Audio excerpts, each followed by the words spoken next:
What's going on, everybody? Welcome back to another video. Today I'm going to be talking about Sleepaway Camp 3 Teenage Wasteland. Okay, this movie I'm a big fan of. Every time I've watched it, I've enjoyed it. And after rewatching it, I still think it's phenomenal. So, yeah, this movie is the bee's knees, the cat's pajamas, the bomb.com. So, there you go. Jumping into a plot summary.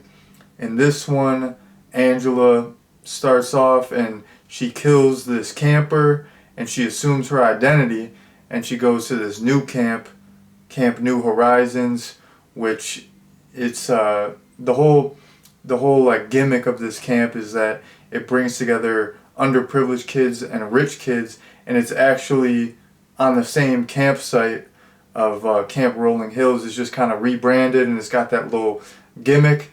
And yeah, so Angela kills the girl, assumes her identity, takes a little bus ride to Camp New Horizons, and once she gets there, there's all kind of immoral activity going on, and you know that doesn't really fly with her. So you know she has to set all these people straight, and basically she just starts picking people off and killing them. So that's the basic plot summary. There you go. So yeah, this movie. I don't know, it was just, it was so enjoyable on this watch. I've always enjoyed it. The premise is very simple. It just switches it up a little bit where you have the rich kids and the underprivileged kids, and you know, it's still very like it's tonally so similar to the second one. Like it just kind of picks off where the second one leaves off. It feels, you know, very much in line with the tone of that movie. You still have the comedy. You have these wacky, memorable characters. And yeah, like I said, the little idea where they did the, you know, the rich kids and the underprivileged kids, it's kind of a fresh idea. And these movies don't have a ton of story, so like that little angle was enough to differentiate it from the second one. And I thought that little angle was good because on both ends of the spectrum you had super unlikable people. Like I feel like, you know, those groups are polar opposite, but those are groups where you could have, you know, the potential for really unlikable characters. Like, you know, the rich characters were super snobby, and they were like, they were just like full of themselves, and they were like kind of detached. And you had that one girl was like super racist, and you know, like with like some of the underprivileged kids, they were just like delinquents and troublemakers and didn't respect authority. So it's like on both ends of the spectrum you had very unlikable characters. So like it worked for a slash movie where I did want to see these people get it good. So and they did. So that was pretty darn good. But yeah. All the new characters were pretty solid. Like Marsha was great. I love Tony. All the other random characters, but my favorite character is Riff. Like right off the bat, when like the news crew is interviewing everyone, they're asking where you from. He's like, I'm Riff. I'm from Detroit. I don't even think he says that, but he's just like Riff, Detroit. And I always like that because I live in the Detroit area. Like I live in a suburb of Detroit, and I'm like it's like if I want to go downtown, it's like a 10-15 minute drive. Like I live in the Metro Detroit area, so when anyone like mentions Detroit in a movie, I'm like, oh my god, that's like around where I live. That's cool. So I always like that. Riff said he was from Detroit, and he's funny. Like I love his like a lot of the time, like people would just ask him stuff and he's like, man, fuck that shit. And he's just like, he's so funny. Like they're like, hey, can you help us clean the fish? And he just like helps. He doesn't help anyone with anything. He's just posted up in his tent listening to rap, and it's not even rap. Like he just listens to beats all day, and then some of the beats have grunting. It's like like someone's just straight grunting on the beat. Like there was that guy a couple years ago that would like, he did like the whistle on the beat. I need to come out with like a grunting on the beat song. That's it. Like Riff predicted it. That's gonna be the new trend. Is like people are just gonna start grunting on songs. They're not gonna. People aren't gonna rap anymore. Like people talk about mumble rap, this that. Like fools are just gonna start grunting on the beat, like all Riff songs. There was not one lyric in one of his songs, and he's like supposed to be this guy who's obsessed with rap. He's just listening to beats, and then people grunting on beats sometimes. There'll be an occasional grunt on the beat, like. What the F was his music? Actually, like, the actual beats were cool, though. They were, like, really synthy 80s. They were cool, but, yeah, he would just post up in his tent, listen to raps, and then, like, anyone would come in, he'd just, like, whip out a gun. Like, he just had, like, a gun and knife on him at all times. So, yeah, I loved Riff. I liked his response, too, when they're going around. They're like, what kind of movies do you like? He's like, I like ones with tits and blood. I mean, who doesn't? I agree with you, Riff. Like, I feel you. And then that one kid, the one kid, Bobby, who's like the rich guy who wants to be a politician, he's like, I like movies that make America look great. Like Rambo 3. That joke was so funny. Like after seeing Rambo 3, I feel like that's funny because Rambo 3 is not terrible, but that's like, out of the first three, that's like the worst one. Like, I mean, it's not, like I said, it's not the worst movie, but it's like, it's Rambo 3. It's not great, so he's like, I like movies that make America look great. Like, Rambo 3. Like, why would you say, I don't know. I don't know what other movies were out that time that would, like, but you could pick other, like, pick like a really good war movie. Like, he's talking about Rambo, it's Rambo 3. Pick Rambo 1. Even pick Rambo 2. Like, he's like, I don't know. That was funny. The one girl, she's like, I like movies with great acting, like Gone with the Wind and Care Bears. That whole sequence was great. But yeah, Riff, back to Riff. I loved his fight with Tony. Like, he says that one line. I don't want to say it because I don't want to get like canceled out here, but man, that's a great line. And I always liked his fight with Tony. They're like knocking over the table and stuff, and it seemed like they took like a really long time to choreograph that because I would always watch that behind the scenes on this movie. There's one for part 2 and 3. It's called A Tale of Two Sequels, part 1, which is for part 2, and part 2 is for part 3. Those are great documentaries. If you haven't seen them, they're like these little behind the scenes, and they interview like all the characters. I mean, like all the actors, and like a lot went into this movie. Like a lot of people know this. They shot part 2 and part 3 back to back, so it's like, I mean, that's admirable, itself. And this one, like, they shot a lot more outside because they didn't want to like reuse all the cabin locations, so it's like a lot of it takes place in tents, a lot of it shot outside. They shot it in October, so it was cold. They're all hanging out by heat lamps, so it's like, I don't know, the behind the scenes on this is really cool. And speaking on some behind the scenes, this movie, it got totally butchered by the MPAA, and a bunch of the kills got like cut and edited. And right before I recorded this, I decided to like watch the uncut kills. I had never seen them, and for quite a few of the kills, it was cool to see the gore. Like when the girl falls from the flagpole, like you see like a quick shot after, and you see like her head is bleeding, and there's like brain coming out. And then when Lily is like ran over with the lawnmower, you see like bits of blood and brain coming out there. But like some of the uncut kills, I really didn't even notice that much of a difference. And like some of them looked worse. Like the guy Bobby who got his arms ripped off. In the normal cut, it's a cutaway. But when you see the uncut version, like, it's the fakest looking thing ever. Like, he just has his arms in his shirt. It looks like his body grew like 2 sizes. Like, that junk looked fake as hell. So, I would always watch this and I would be like, man, that's a shame that it got butchered by the MPAA because the kills are so creative. They're so memorable. You have a great variety. I'm like, man, it would be cool to see the uncut kills. But when I actually saw them, like, there was only really 2 that were like really good, and like most of them I either didn't really notice that much more gore or it made it look worse. So I was gonna say that was like a problem that I had with this movie, that it's not gory enough. But I feel like,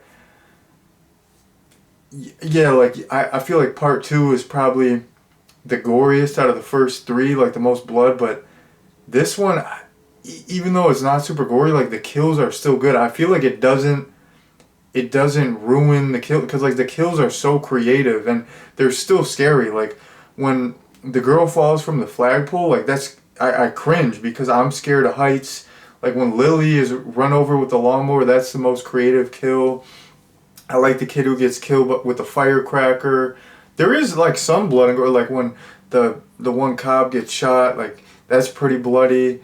Um, there's quite a bit of gore still. Like it's not like a bloodless movie by any means, but of course it got butchered. But yeah, like I was gonna say that as a negative, but I don't know. I honestly don't mind the movie as is. Like yeah, if the kills were, what do you call it, like Blu-ray quality, and they could throw them in, of course I would want them to throw them in. But like after seeing them, it's like I feel like we're not missing that much. If like they weren't, like I thought, I expected them to be like crazy, way bloodier. Like they weren't that much bloodier, so I feel like we're really not missing much. But yeah, like I said, the kills in this were great. My favorite was that flagpole one that I mentioned, and then my second favorite was the lawnmower one.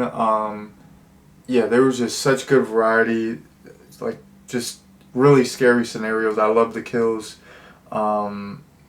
Yeah, so now I'm just gonna jump into, okay, like I kind of touched on this. So Bobby, for the uncut kill, it looks really fake and it looks like his arms are just tucked in his shirt. But just going back, just talking about the normal cut of the movie that we get to see towards the end, when it's the surviving characters and they're going into different cabins and trying to find Marsha, you see, all like the characters who have been killed, like they'll like find their bodies and stuff, kind of like in part 2 when there's that big cabin reveal, and you see the guy Bobby who got his arms ripped off. And I've always, like, every time I watch this movie, I thought it's the funniest thing, because I think he was like sitting on a couch or something, but basically you see him and it's like he just had his arms in his shirt. Like his body looks huge and he's like armless, and it's like his arms aren't even tucked behind his body or anything, which like that might have been hard to do. But like I don't know, like he wasn't like tucked up like this. Like it looks like he just had his arms at his side and they just like threw like a shirt on over it, because it's like it looks fake AF. Like what am I supposed to believe? Homeboy grew like 4 sizes. Like he just got, like, I don't know, like he just got all bloated or something after. Like he just got all puffy looking. Like his body grew like 3 sizes. Like we can tell it's just his arms tucked in. So I always thought that was really funny. I wanted to point that out. But another thing that I wanted to point out towards the end is there's these 2 characters, Greg and Anita, and then like they're killed, and then Angela says to Tony, she's like, oh, the other 2 were kind of boring anyways, like, whatever, no loss. They were the other, like, I'm paraphrasing, but she's like, yeah, the other 2 were kind of boring. And I kind of slept on that line, but I really like that line on this watch, because those characters were boring. Greg and Anita, I don't know, like I don't recall anything about them. I think the one Greg kid at the beginning, he said he was like from LA or something. That's about it. Like those characters were some duds, dude. They were lame AF. So like the fact that she said that, like she's like kind of saying what the audience is thinking. I didn't realize that in the past, but I thought that was like really kind of clever, and I really like that. And that's a point that I want to touch on too. Like the characters in this, even though you have some really good characters, like I said, Marsha is great, Tony's great, Riff is amazing. Some of the characters are like super one note, which it's a slasher movie, so I'm not tripping about that. But like, you got the firecracker kid, he does firecrackers. There's the spray paint kid. Like some of the other characters, like they're just those characters are a little bit memorable. But like, there's that one Asian girl, like the girl who gets her head chopped off.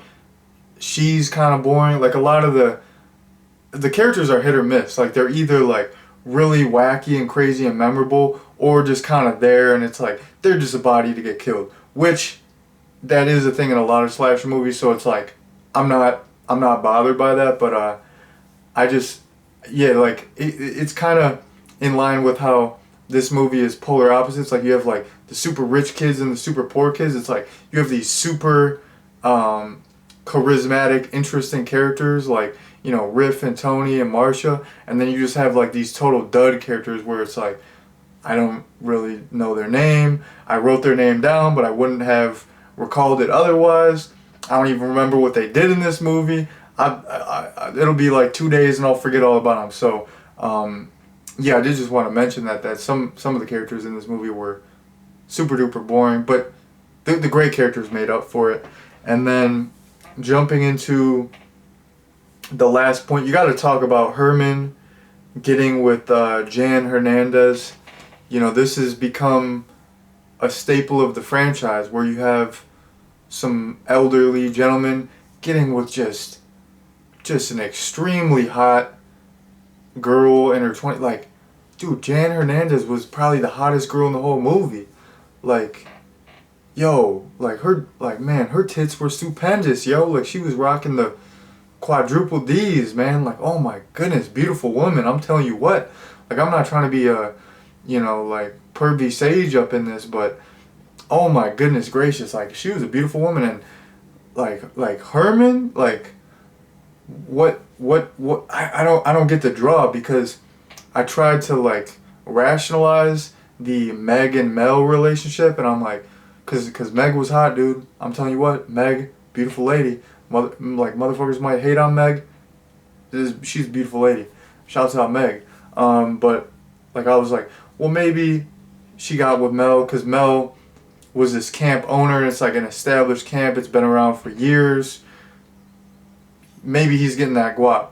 But like Herman, he's kind of like a grimy, crusty, sleazy dude, and I don't really think he's balling like that. Okay, so him and Lily bought the camp together, so he doesn't even, like, he owns like half the camp, and they probably got a pretty good discount because some murders just took place like the previous year, so they probably got the camp really cheap. And then they're just like complete cheapskates. Like, they're, well, maybe that would mean that they are balling because their profit margin is so high. Like, they are just so sleazy. They're the whole rich kids and poor kids theme seems like a gimmick to just get like press attention and get, you know, their name out there. And, you know, it doesn't seem like authentic, like they're really trying to help people. Like, it's like, oh, it's just a gimmick, we'll get some cameras in here, you know, it'll put us on the map and we'll have a successful camp. And then they just have the kids camp out in tents. They don't have to like do anything with the cabin, so it's like super cheap. Just throw some kids in some tents, and they don't even feed them. They're like, yeah, just go figure it out. Just go get some fish. Like, they're all profit. They don't have to spend a cent. They just bring the kids in, have the kids pay, and there's like no amenities. Like, they're just going to the bathroom in the woods, sleeping in tents, catching fish. Like, what if they, that's, whenever I watch this movie, I'm like, what if they didn't catch fish? Like, are these kids just gonna starve? Like, what is your business model? Like, what, like, did they get it? Like, how is that legal? Like, I guess they're teenagers, like they're old enough and you're allowed to go camping, but that just seems like dangerous. Like, they're just going to be exposed to the elements. Maybe I just sound like a wimp. I go up north and stuff, but I don't really go camping like that, so maybe I just don't get it. But yeah, I just went off on a total tangent, but I'm just thinking, yeah, like Herman, he's not really balling like that. Like, he's scraping by just to just to run this rundown camp that he probably got super cheap, like, with his wife. Like, he only owns half the camp, and it's like he probably doesn't have the money to get these kids food or amenities. It's like they're probably just scraping by. Like, why does Jan want to get with him? Like, all he does, he just makes a couple funny faces and flexes his Playboy belt buckle. His belt buckle. He makes like two funny faces, and he flexes his Playboy belt buckle. It's not even a BB Simon belt. It's not even Gucci, Louis. It's not even Fendi. It's like he's flexing some dollar store Playboy belt buckle, and she's just like, let's have sex. I'm like, immediately, let's have sex right now. This is the hottest guy ever. He made 2 funny faces, and wait, you're telling me he's got a Playboy belt buckle? I'm taking my clothes off right now. I mean, like the deal is sealed. So, I mean, I don't think I'm ever gonna understand it. Like I don't. Maybe he's a Mac. Maybe he's just got the riz like that. Maybe I just don't got it like that. Like I don't know. Maybe I need to get on his level. Like he's just got that. He's just got that charisma like that. But I think I'm never gonna understand it. But the takeaway from this is that I have to get a Playboy belt buckle, because maybe if I do that and I flex it, like I'll tuck my shirt in with the Playboy belt buckle, if I do that, maybe, just maybe, I could get chicks like Jan Hernandez. So yeah, I'm gonna wrap this video up because I gotta go on Amazon and get a Playboy belt buckle so that I can rizz up these fine chicks. So I'm about to do that. So let me wrap this up, get into the recommendation. Sleepaway Camp 3, Teenage Wasteland. It's a classic. This is one of my favorite slashers. I love this franchise. Like, Sleepaway Camp is my shit. I love these movies. Like these are like some of my favorite movies ever. I love the Sleepaway Camp movies. Part 3 doesn't disappoint. It's a great sequel. It's a great film. It's a great time. You gotta watch it during the summer. It's thebomb.com. The bee's knees. The cat's pajamas. So I definitely would recommend it. It's on Tubi. It's like an hour and 20 minutes. What are you waiting for? Check it out. Go watch Sleepaway Camp 3. So that's been my recommendation. That has been my review. Thank you all very much for watching, and peace out.